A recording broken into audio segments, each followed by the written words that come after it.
Ya, terima kasih Anda masih bersama kami di Market Review dan masih berbincang dengan Itvi Pancani, pemandu wisata virtual dan juga pemandu wisata profesional. Dan kita akan lanjutkan perbincangan. Halo Itvi. Yes, Oke. halo Wiki. Tadi sempat disampaikan bahwa Itvi sendiri memerlukan penyesuaian lah ya pada saat tadinya melakukan tour leading konvensional secara fisik, melakukan traveling, memandu wisata begitu, tapi begitu masuk ke wisata virtual ada penyesuaian lah. Bahkan tadi Itvi bilang bahwa ternyata saya gaptek juga gitu. Nah itu dari Itvi sendiri sudah ada challenge yang seperti itu.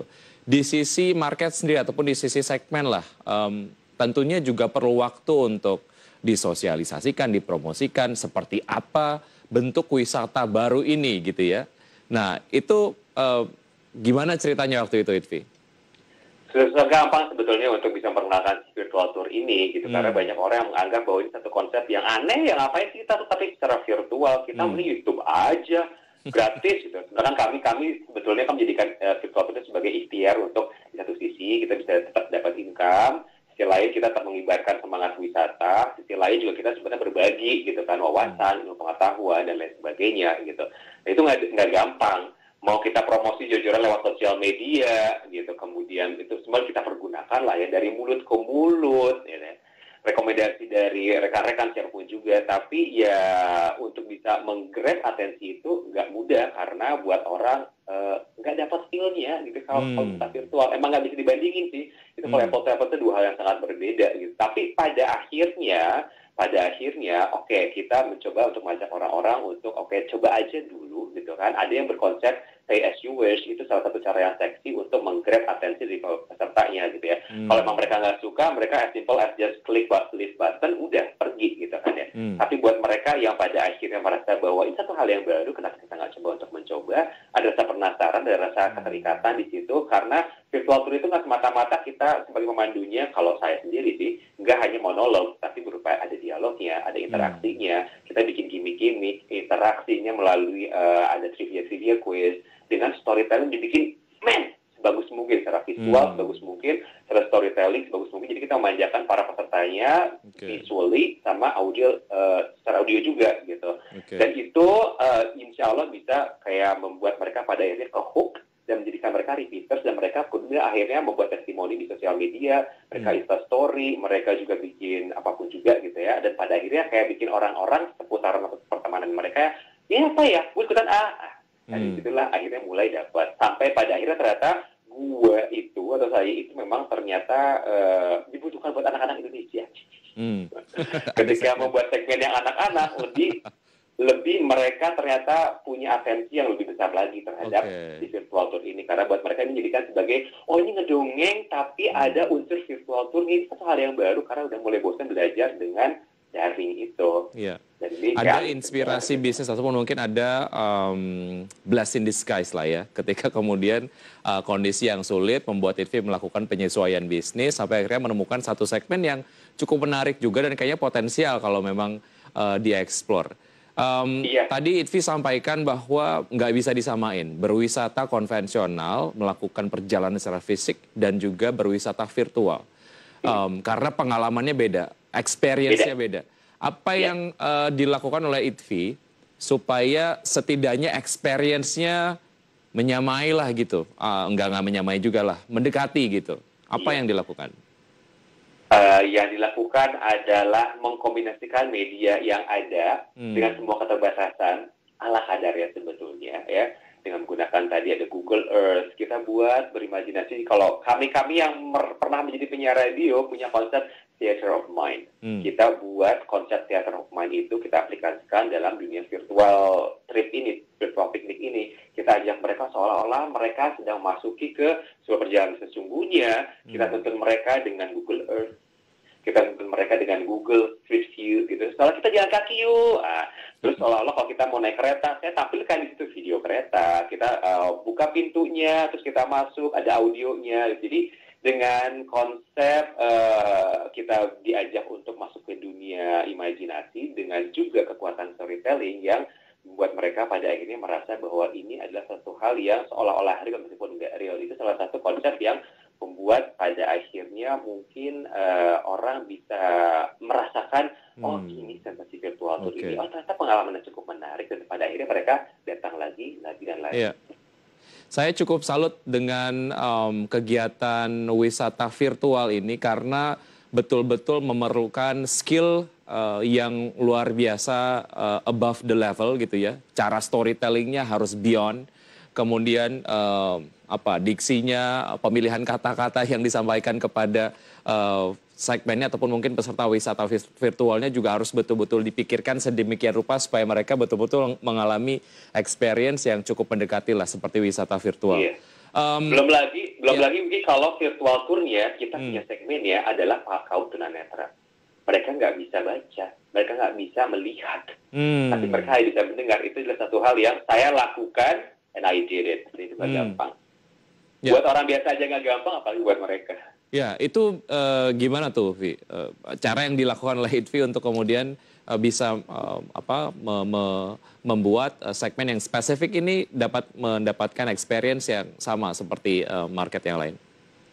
Storytelling dengan kita menggambarkan dan mendeskripsikan apa objek yang ada di layar yang mereka tidak bisa melihat, dan kita harus gambarkan se-vivid, sehidup mungkin supaya bisa mereka rasakan seolah-olah mereka ada di situ.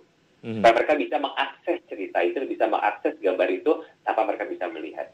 Oke, jadi privilege sendiri sebagai mantan penyiar radio ya, karena terbiasa untuk bisa membuat theater of mind itu. Saya juga cukup familiar dengan istilah ini, karena dulu juga sempat siaran di radio. Oke, Itvi, sistemnya gimana sih untuk bisa ikutan? Tadi sempat dijelaskan sih sedikit ada pay as you wish. Iya, terus abis itu gimana sistemnya? Saya pengen dapat gambaran, pemirsa IDX Channel juga pengen dapat gambaran. Sebetulnya kalau saya pengen ikutan wisata virtual tuh proses awalnya gimana, apa yang akan saya dapat, dan lain sebagainya. Oke, pada dasarnya virtual tour ini kita ingin membawa siapapun juga untuk bisa mendapatkan sensasi pengalaman seolah-olah kita berada di sebuah objek wisata, destinasi wisata, tempat-tempat impian, ya, siapapun juga. Tidak real memang, tapi setidaknya mendekati melalui tadi kombinasi-kombinasi yang sudah saya ceritakan sebelumnya ya. Dan untuk bisa mengikutinya adalah ya kita harus siapkan di sini, paling enak itu kalau layarnya adalah layar yang besar, yang lebar, karena kita bisa termanjakan oleh penampilan visual yang mumpuni gitu. Makanya kenapa kalau lewat handphone itu sebetulnya kalau dalam kondisi terpaksa kita lagi mobile sekali, go ahead dan menggunakan handphone. Tapi kalau saya sarankan kita gunakan layar cukup lebar gitu kan. TV juga bisa kita mainkan dengan layar segede apapun juga. Kemudian menggunakan headset, karena kadang-kadang ketika nanti kita bercerita, para pemandunya, ada saat kita berbisik, ada saat kita berusaha untuk membawa mereka hanyut dalam cerita kita dengan tonasi mungkin yang tidak terlalu besar volumenya gitu ya. Supaya mereka bisa mendengar sangat jelas setiap desahan, setiap ucapan kita gitu. Kemudian juga seringkali kita tampilkan video yang cukup menarik yang kadang-kadang juga kita tidak bisa dapat kalau kita tidak menggunakan si headset tadi. Kemudian duduk di suasana yang tenang, mengikutinya di ruangan yang tidak berisik supaya kita bisa menikmati itu semua, flow-nya juga. Pastikan internetnya bagus koneksinya, pastikan juga listriknya udah full charge itu ke si device atau gadgetnya, dan duduk manis sampai kita bisa menikmati cemilan, kan piknik virtual gitu kan. Gitu. Kemudian tinggal ikutin saja virtual tour karena banyak sekali. Browse around, shop around, cari temukan sesuai dengan kebutuhan. Kalau emang nggak tahu kebutuhannya apa, yang penting ikut aja dulu. You go ahead. Ada yang bersistem mereka berbayar dengan angka yang sudah fixed. Ada juga yang menggunakan sistem PSU kayak saya untuk konsep yang buat segmen anak-anak ini dengan sistem pembayarannya PSU atau bayar seikhlasnya lah. Bahasa saya sih donasi setulus hati, bayar seridonya berapapun juga, yang penting ada di situ memberikan apresiasi, karena kami tidak hanya bercoloteh kosong gitu ya, nggak hanya bikin jadi sulap seperti Hasan Kuryang jadi semalam, tapi kita juga butuh riset bisa sampai waktu 3, 4, 5 seminggu 2 minggu untuk membuatnya. Tapi yang paling seru adalah bagaimana melihat si wisata virtual ini sebagai sebuah riset itinerary yang bisa dilakukan oleh masyarakat luas gitu ya. Biasanya sebelum kita memutuskan untuk traveling ataupun mungkin liburan, biasanya kan kita riset mengenai list dari itinerary yang kita akan kemudian datangi lah kalau kita misalnya mau ke Eropa.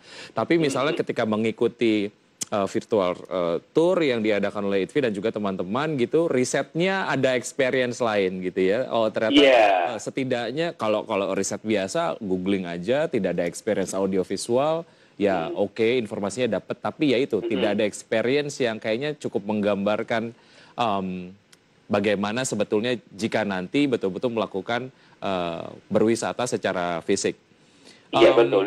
Ya. Oke, Vi, ini wisata virtual ini membuat kegiatan berwisata menjadi borderless, artinya mau kemana aja bisa gitu ya. Nah, Iya. artinya kan ini juga menuntut kreativitas ITVI juga untuk menghadirkan paket-paket wisata virtual yang nggak biasa juga gitu. Ada Iya. riset-riset yang dilakukan oleh ITVI, seperti apa proses risetnya, Iya. dan bagaimana ITVI bisa mengeksekusi itu? Untuk riset, seperti yang saya tadi sempat ungkapkan sebelumnya, kita butuh waktu berhari-hari, bahkan lebih dari seminggu gitu, kalau kita mau menampilkan sebuah virtual tour yang cukup paripurna, meskipun nggak ada yang sempurna ya, gitu, tapi setidaknya bisa membawa para pesertanya ke sebuah sensasi dan pengalaman yang unik gitu. Dan saya sih buat destinasi-destinasi yang beberapa, oke, katakanlah saya pernah beruntung tinggal di negara Eropa atau juga bepergian ke banyak tempat gitu yang banyak orang tidak pernah atau belum pernah merasakan. Jadi dengan pengalaman, pernah tinggal, sering traveling ke tempat-tempat tersebut, dan banyak sudut-sudut yang mungkin orang-orang atau wisatawan biasa nggak tahu, cuma karena saya bergaul dengan orang-orang lokal, hidup dengan orang lokal, tinggal dengan orang lokal, jadi saya bisa membawa itu ke virtual tersebut. Destinasi-destinasinya itu saya sampaikan, nih loh, kalau mau kita eat like locals, live like locals, itu seperti apa gitu. Dan itu menjadi salah satu nilai plus juga. Oke. Masih ada satu segmen ITVI. Kita akan lanjutkan usai jeda berikut ini, dan pemirsa tetap di Market Review. Usai jeda kami akan segera kembali.